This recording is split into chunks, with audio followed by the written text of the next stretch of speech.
Okay. So, I am recording this because I'm going to share a video with you of turducken preparation because I think a recipe would be, it'd be really hard to follow to make this. So I hope the visual stuff helps. So, if you have not seen a turducken before, it's a mixture of 3 birds.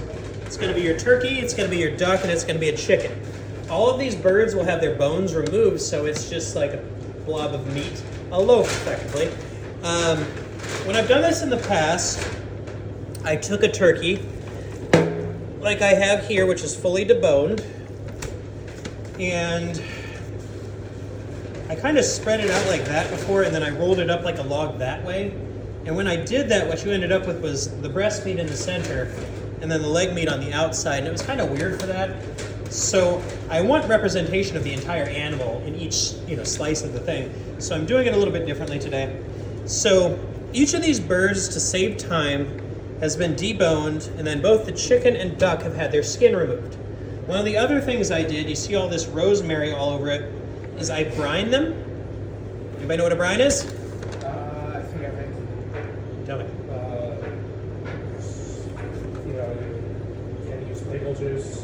You brine for So generally, it's going to be a acidic or salty liquid, and it's going to, through osmosis, which is the transfer of moisture through the cellular wall, it's going to moisten the meat and actually lend some salinity to it, so it tastes like something. Because turkey can be really bland if you don't do things like that, right? So dry. So you remember I told you about those tenders earlier, how they're not really actually tender?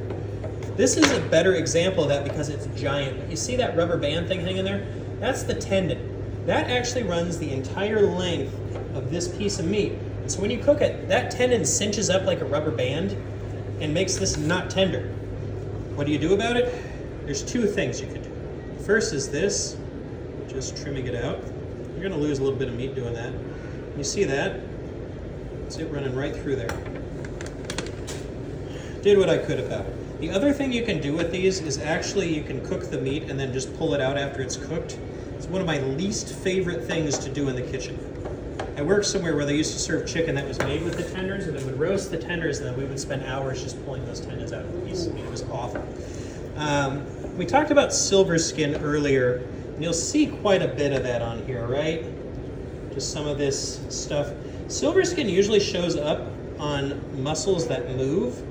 So like here you have a lot of silver skin on these legs, but not on the breasts. The breasts are not so much a muscle of motion. Just going to go ahead and trim off some of that silver skin, though I'm never going to get all of it off. The other thing you want to look for is these little bands that are tendons on the bottom. They're also going to be quite rubber bandish. Sometimes you just kind of got to slice them off and bisect them so they're not so troubling to eat. So what you really want to have is good coverage. You want a solid log of meat. You got to be careful because things like knee bones will stay on there after you debone these birds. You got to get that kind of stuff off of there. Otherwise, You're going to get knee bone in the mouth. yes, nobody wants that. All right. So even though I did brine this, I do want to season it as I go. Kind of just get it laying flat. And maybe before I do that, I can kind of open this meat up a little bit so I get better coverage. Spread it out. Yeah, I want like an even layer of meat. So I'll kind of lay this guy in a nice organized blob. Okay? Do people make turduckens like the assumed way of just shoving the birds inside each other? If you did that, you would have much less desirable results. So, like, I took the skin off of these. I've never seen a recipe that says remove the skin, but what I know is if you put a bird with skin inside of another bird, it's not going to be crispy skin. It's going to be like rubbery, pallid skin. So I wanted to remove that. I'm adding one additional ingredient today to make this work really well, and that ingredient is going to be meat glue. Okay?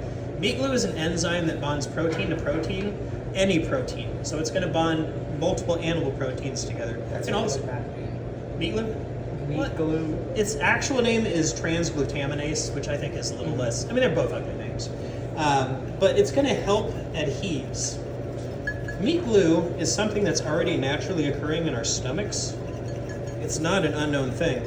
And it's actually something that's been used for a long time in conjunction with food. Has anyone here ever eaten meat glue? Eaten meat glue? Yeah.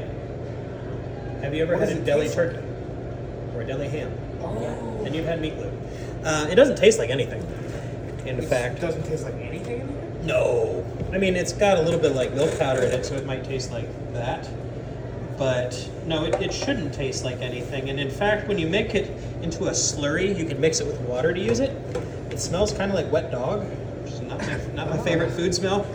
So I'm applying some stuffing here. And what I'm really trying to do is just kind of even out the layer. So like I'm packing the stuffing into some of these pockets, you see, right? Making it a little more flat. I am going to slip this in the middle because it would be a giant log otherwise. So I'm not going to put anything in the middle. But for now, I think that will do. Okay, next bird. So if it's turducken, it should be turkey with a duck inside of it, with a chicken inside of it. But the problem there is chicken is something you want well done, and duck is something you don't want as well done. So that doesn't make as much sense to me. So my recommendation is putting the chicken second. Chicken and turkey are so much alike too that it makes sense that they would go together because they would be so similar.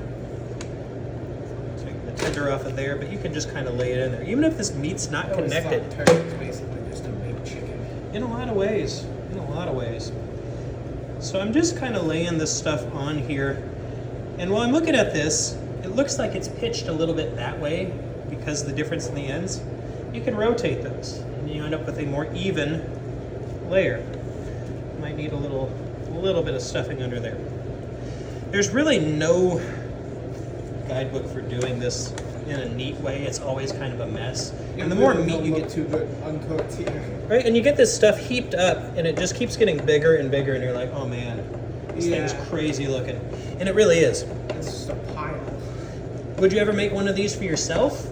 Probably not. Not one person. Entertaining a bunch of people might be a good idea. Good for a Thanksgiving dinner for like a Yeah, and instead of cooking a bunch of different stuff, just doing a giant log of meat, not the worst idea. A big part of it as well is just that it's kind of a goofy idea. It is. Who came up So- with this? Who came up with this? His name was Paul Turducken. I don't know. It's true. No. It's I true. don't know who it was, honestly. Okay, I can tell you this about it, that it was a Creole creation. It was actually John Turducken. Don Trudeau, no. I think Paul Prudhomme might have had a lot to do with it. Paul Prudhomme was a Creole Louisiana chef. He passed away. He was huge. I think he died of a heart attack. But he pioneered a lot of this kind of stuff. The only reason we get to do so much of this cool stuff is because somebody came up with all these ideas that I never would have come up with When myself. would you imagine this was thought up? I think this was a product of the 90s or 2000s. I mean, maybe it happened before then, but with the... Probably not as well. I saw a video from like the 1960s of Madden talking about it. Like Really? The football coach. He was talking about how during Thanksgiving, after the football game, they'd like make a bunch of turduckens and give it to the football team. I believe that then. Before the internet was created, people could be doing this stuff and nobody would be hearing about it on the other side of the country. You'd only really hear it by word of mouth, and word of mouth doesn't travel from the west to the east. Not efficiently. And I got into cooking before the internet was really a big part of it. And I mean, the internet is like half of cooking now. I mean, not really, but the it's a big part exposure, of- I mean, you get to see so many Yeah. things other people are doing. There's such a value in that. I mean, you can get a recipe from like a random person that's like literally all the way across the world and barely speaks the language that you speak. You might not be able to get all the ingredients though. That's So, all right. So far, mostly meat. Now I'm going to add a good bit more stuffing because it's going to be what binds the center. And I don't want to have like a hollow center or a center with a big bubble in it. I think that would be a problem. I wouldn't like it so much. Maybe a bit more there. So if you were looking at traditional classic French cooking, this is technically what's called a ballotine. A ballotine is an animal wrapped in the animals or in another animal's skin. You could do this with like pureed mousseline meat inside, or like sausage-like meat, or you can do it with whole animal stuff like this. But it ends up being a giant sausage log of roasted meat. So I think we've got pretty good initial form here. I am going to add some more meat glue because I always worry about it sticking together. I don't want a flimsy thing that falls apart. Ideally, it's like one giant uniform roast in the end. Okay. This part's kind of weird. Like none of it's been weird already. So I'm going to slice this in half down the center. So I have... That's kind of weird to say with a huge pile of meat and stuffing. It's also weird. Cooking is really weird. The camera can't see it. Camera can't see it? Okay. So I've got these 2 lobes of meat here. What I'm going to do is I'm going to moisten my countertop with this wet towel. And then I'm going to spread out some plastic wrap on it. Where is the camera? Right here. Oh, So, you can see that. the moisture on the counter helps the plastic wrap stick to it and lay flat, which is something you're going to want. I'm going to go ahead, pick up one of these chunks of meat. And it doesn't really matter which direction you roll it from because you're just trying to make that side meet that side. I'm a very This doesn't even look edible. Oh, yet. So, look at the fold. And you got the skin on the outside. It doesn't look so weird anymore. It doesn't look as weird. It looks like a Giant log. rolled up pile of meat now. It's like a savory version of a steak roll. It's a giant Tootsie Roll. It is.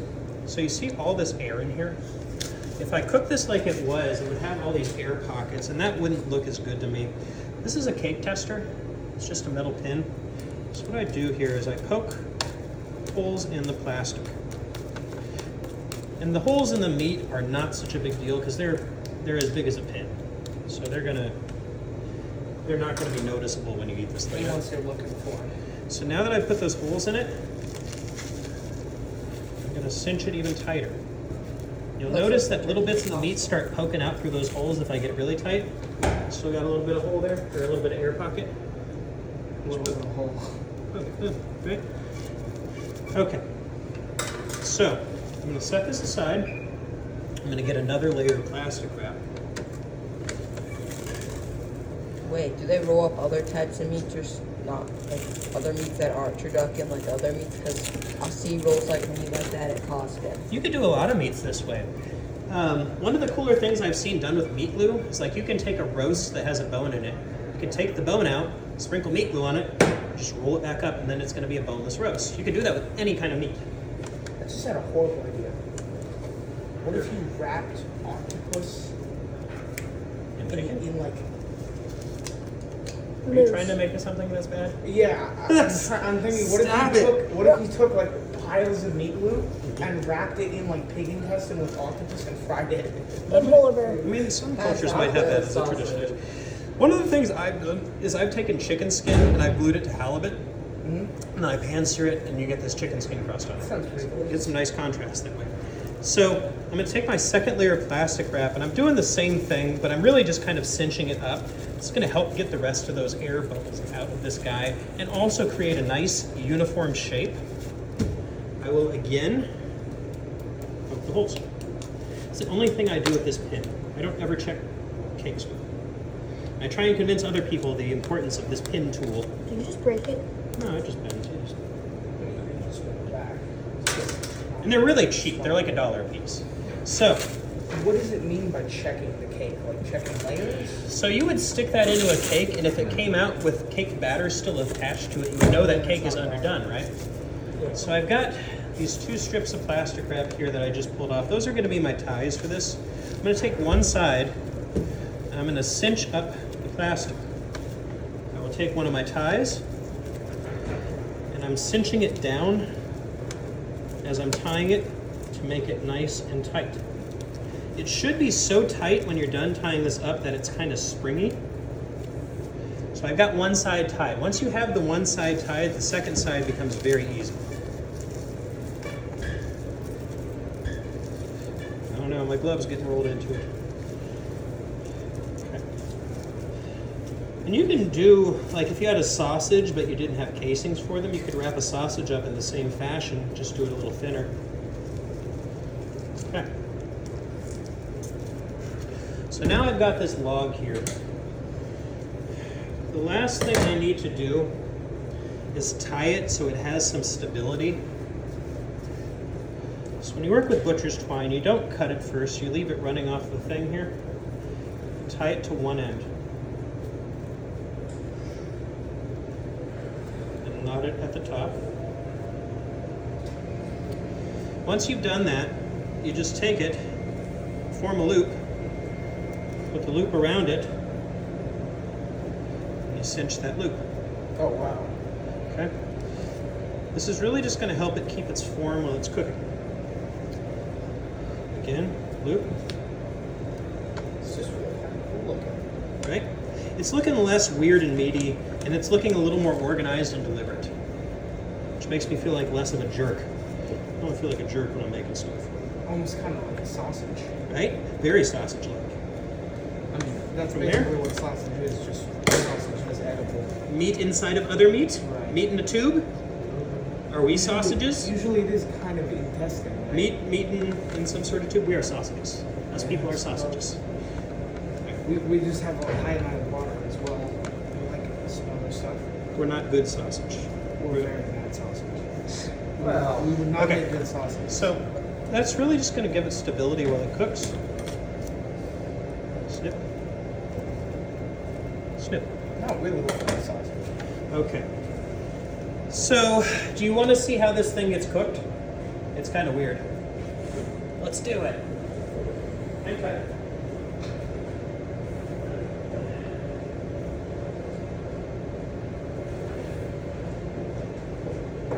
So I will need to make another roll here.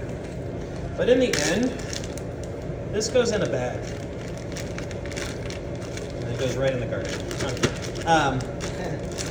This goes into a sous vide water bath, and then it cooks it at its specific temperature of doneness. So I set it to be 160-ish. And then I leave this in there, and it never exceeds that temperature. This will cook for about 8 hours to be done. But it's cooking very gently at that temperature.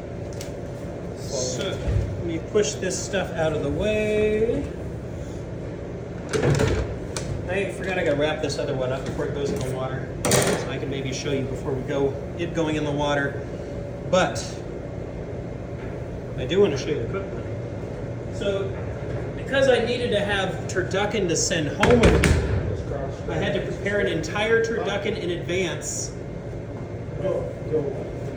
That I now will show you. I think honestly, I just want to make this one. I have trouble with sauce. A lot of it, I have sensory issues.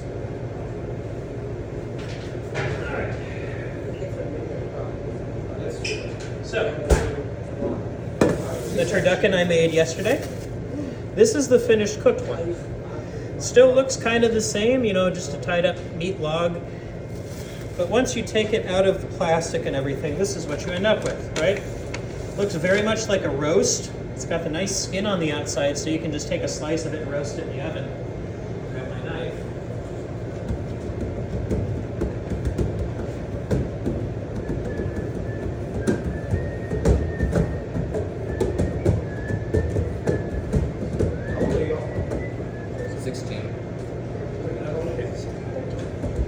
So, I haven't seen the center of any of these. I don't know if they look good. They might be garbage on the inside. What do you think? Is it garbage or is it gold? Brown. It's purple. Goldbidge? I wouldn't touch it with 30 and a